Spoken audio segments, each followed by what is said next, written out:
Tyler. Yeah!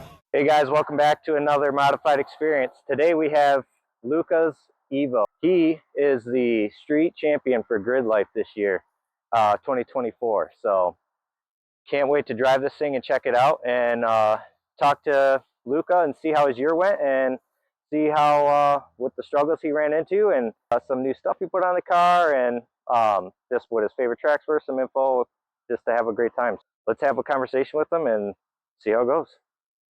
Hey guys, we're here with Luca today, and he is the 2024 Gridlife Street Champion. This is my 2006 Mitsubishi Evo 9. Last year I finished strongly in second place, and I just lost by 2 points to my frenemy Joe Mielke in a Subaru, which is obviously the arch nemesis of the Evo. Perfect. Classic rival. Yeah, classic rivalry. And then yeah, we did some more upgrades over winter on this year. We got the record at Gingerman Raceway, and then we got the record at Mid-Ohio, Road America, and finally Lime Rock. I was set to also race at Pittsburgh International Raceway in October, but with having the season locked in already, and the motor is a little bit tired now after 5 years of tracking. And it just felt like the track's not going anywhere. It looks like an awesome track, and I will definitely go there sometime soon. But it just felt like safeguarding the car and safeguarding some funds as well was the right decision. You know? So we were retuning and we were just overboosting. We couldn't figure it out. And then we took the spare apart, and then it had a rip in it. And we were able to then take the diaphragm from the other broken wastegate and reuse it somehow in the spare wastegate, and like with super glue and everything. And we're talking like midnight to 2 a.m. working on the car and street tuning to get it running again, and it worked. Yeah, that's awesome. And that was this year? This was a Gingerman. Oh, nice. Yeah. That's awesome, man.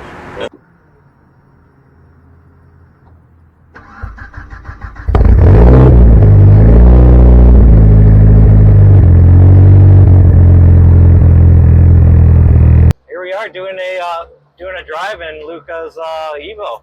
So far it's so far it's pretty good. The clutch actually wasn't too bad. I mean, I didn't stall it yet, so that's good.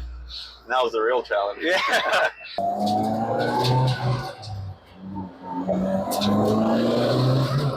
Jesus. This is dodgy as hell, dude. Holy crap. Still the original cable throttle. Oh, okay. Yep. Like, you don't need to hit the gas very much at all to get going. It's nice. I like that.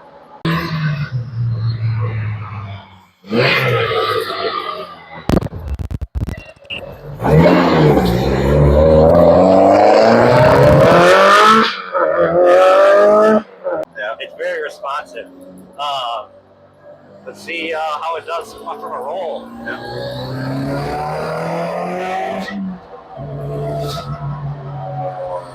It definitely it sounds like sweet, dude.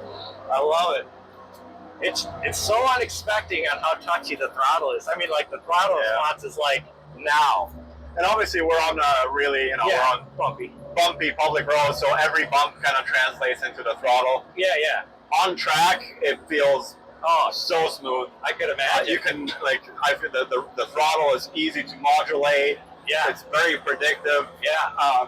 And intuitive, I would almost dare to say. But yeah, on the street, when it's not like perfect road conditions, it's yeah. I don't know if I could do a Benlin Gearson gasoline road trip in this, but no. Whatever. That's not what it's for. It's built to be a race car, so it's supposed to be able to get an ice cream, and I think it will do that just fine. Right. I think that's where it ends. Yeah. No, it's definitely great. I mean, and it's predictable when you hit the gas.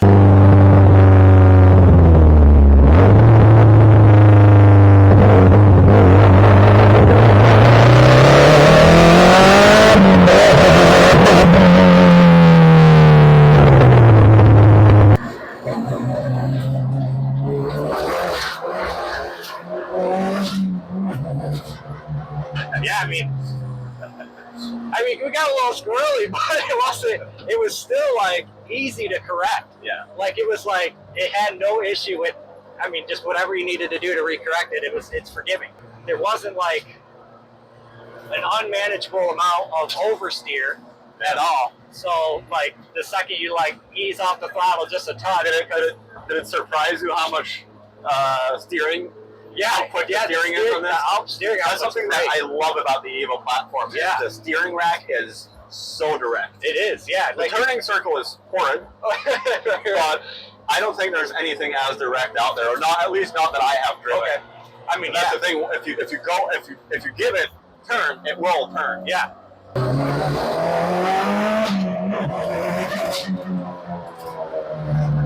Yeah, I mean, it exits really, really well, too. Didn't, like, kick off sideways or nothing. It just held where it needed to be, which is great. I mean, like I said, very predictable. So, even with this bumpy road, it's not, I mean, it jumped. You could tell. It will show that. Yeah, it lifted up, but on a track, it wouldn't do that, right? Yeah. So, God, this thing would be a blast to take around a track, I bet. This year we added the correct amount of droop. I hadn't gotten that right the year before, and I was lifting the inside.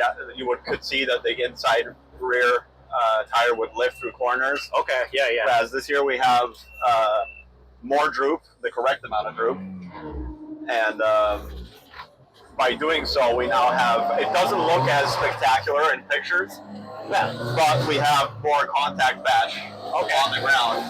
Yeah, and you, when it's lifting, if you get a wheel lifting, I mean, that's traction loss. Yeah. You know, when you're going around a corner, I mean, you need it all on the road. I mean, it's also just making the diff work over time. Yeah, exactly. And putting all that pressure just on the one side.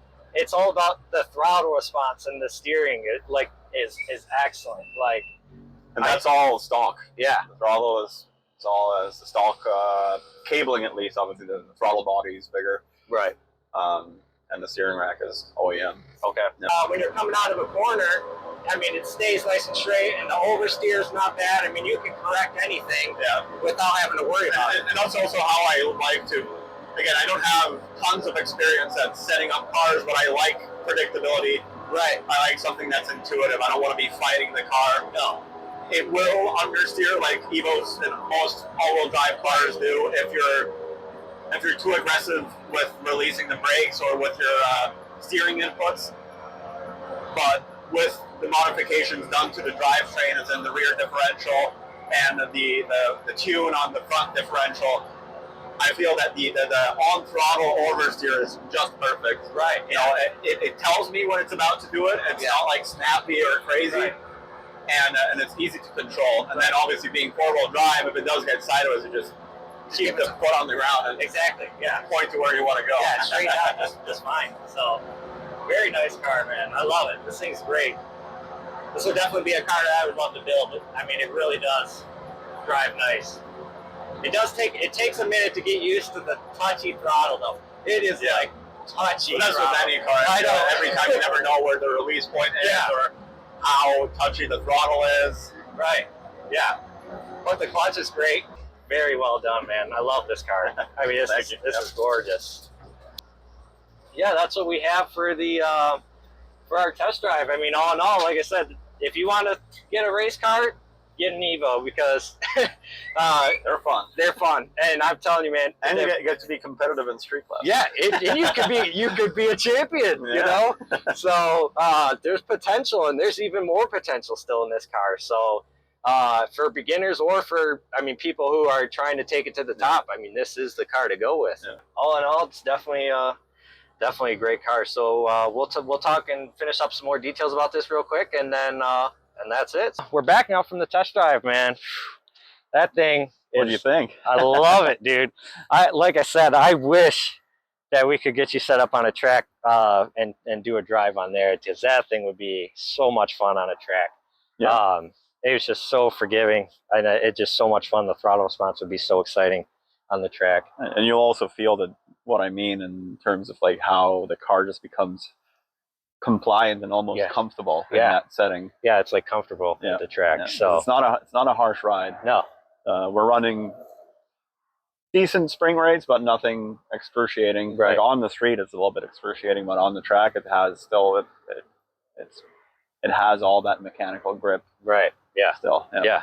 Yeah. It was definitely unexpected how sensitive the steering was on there. Yeah. So it helps also mitigate. So again, we touched on it real quick. The turning circle on this car is really bad, which means that the effective angle is not great. Right. So if you do get sideways, you only have X amount of time before the car, decides to go all full loop. Right. But by having such a quick steering rack, it allows you to adjust it quickly. Yeah, if you it seems to almost have been done, I don't know, on purpose. But yeah. So it has a slight negative in terms of like angle, but it has a quick rack that allows you to react quickly. Exactly. And if you're driving on a track, obviously you're really focused on the car, so like that's something you can catch pretty quick. So when we were going around that corner, that left turn in second gear, the road was bouncy, but it came in and it like jumped to the left and wanted to oversteer like crazy. Yeah. And that's also the rear diff on throttle. It will want to it's good. That's a good thing though, because like I mean, it cuts out a lot of understeer when you're coming around like a bank corner on a track or something.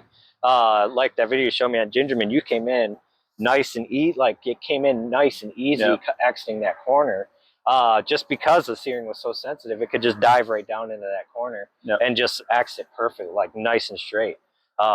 And that's another thing, the taking off, like the predictability. Like if you're trying to think about building an Evo for a track car, like that alone is good to know, because you'll know like on track that the car is it's gonna have your back around corners. Like it's not gonna understeer you off the track, and you can correct it nice and easy if you do it quickly enough at least, but you can correct it with the all-wheel drive if you're starting to oversteer. Okay, anyways, the modifications that you have to do to that you have done to have it react coming out of corners like that. Yeah, so I have the rear differential built by TRE with their full race package, which converts it to a 12-plate clutch type rear diff. The front differential OEM, but with the English Racing flash that makes it a more aggressive engagement. And then a big upgrade that we did for the previous season was we went to the infamous drop knuckles that were a bit controversial when the first people started running them in street class. And by all means, that was an incredible change to the car. Because the main problem that all these cars have is like they're a McPherson strut suspension cars, and if you drop them down, if you bring them down to like a race ride height, the control arms are no longer in their right position, and so you lose the efficient geometry. And so even though you might run the stiffest spring rate in the world, but it's still going to roll on you because the control arm is just that the leverages are all off. Right. And what these drop knuckles allow you is it's a 2-inch geometry drop, as in you can drop the car 2 inches from factory and retain factory geometry, which is incredible. And it was a huge difference. And we were able to run softer spring rates, which make the car more compliant. And obviously you're also lowering the center of gravity, but in the proper way.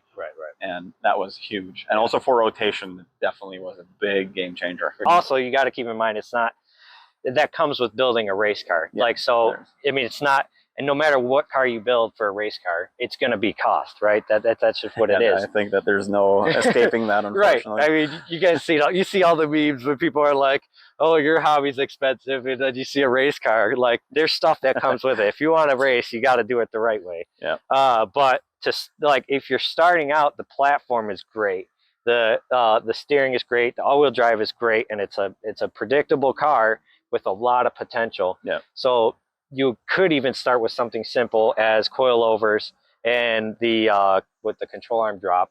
You could start with something simple like that just to get you started on the track, and then you can build from there whatever happens when you're racing, because God knows when you're driving on a racetrack. I'd almost say that the main thing is to try and keep things at bay, and depending on what your budget is, if you're getting into this platform, try and make it reliable first. If it isn't, and if it is, if you're lucky that you found, an Evo that hasn't been molested and that is reliable, maybe keep it that way for a while. Because unreliability is not fun. As it is, But like this car is the first car that I ever did an oil change on. Oh wow. So I I'm originally from Switzerland, and there's just not the same culture and availability of working on cars there. Right. It's just limited space and limited resources, so it's not something that people do in mass as it's done here. Yeah. Yeah, I mean, everywhere you turn around here, there's something going on with cars. This kind of stuff inspires me to do the same. Perfect. So it's, and hopefully it inspires you guys as viewers as well, because like, he hasn't changed oil before he got this car, and now he's a champion and knows a lot about cars and knows a lot about racing, and he's an excellent driver and he's smart as can be. The stories like this are just, we just really hope that it makes everybody motivated to join the car culture. Then try different things. If you like drag racing, you like building the car to be fast or whatever, and then seeing how fast it can launch. Like, there's so many different avenues. Definitely plenty of offerings out there. Yeah, and you have something to show for all of your hard work. I really appreciate you letting me drive your car. Yeah, absolutely. And I tell you, man, it was a blast. It's just a blast, is all I can say.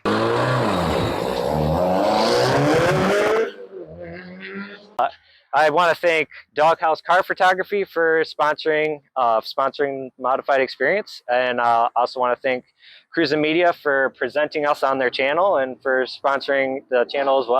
So we'll see you next time. Yeah, thank you guys for having me. Yeah, for sure. It was good. It's already set up so that you can just slap it over your shoulder and go straight. Just slap it. Just slap it on there.